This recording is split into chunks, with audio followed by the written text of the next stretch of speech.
Несмотря на ненастную погоду, лилии продолжают радовать глаз яркими красками уходящего лета. Вот уже 4-й год поля ботанического сада собирают как флористов, черпающих вдохновение для своих творений, так и обычных любителей цветов, что пришли отдохнуть и набраться необходимых знаний, чтобы в дальнейшем вырастить такую красоту у себя дома. Уже 4-й раз мы проводим фестиваль.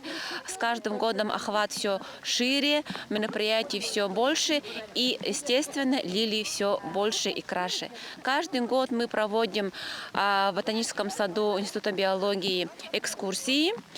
Люди приходят, смотрят, любуются красотой лилий.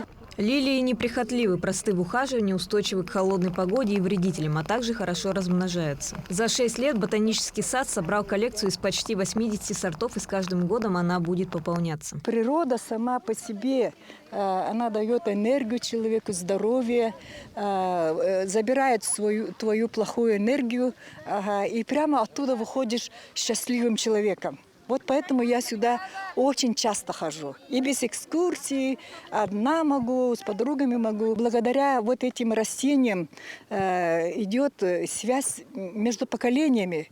И патриотизм именно вот с этого начинается. Если ты любишь свой сад, огород, участок свой, цветы и так далее. В рамках фестиваля будут проводиться не только экскурсии, но и различные конкурсы, на которых все смогут продемонстрировать свои навыки в составлении цветочных композиций и фотографий. Также будут проведены мастер-классы по выращиванию и уходу за лилиями, флористике и ландшафтному дизайну. Марина Захарова, Иван Сорокаумов, Якутск.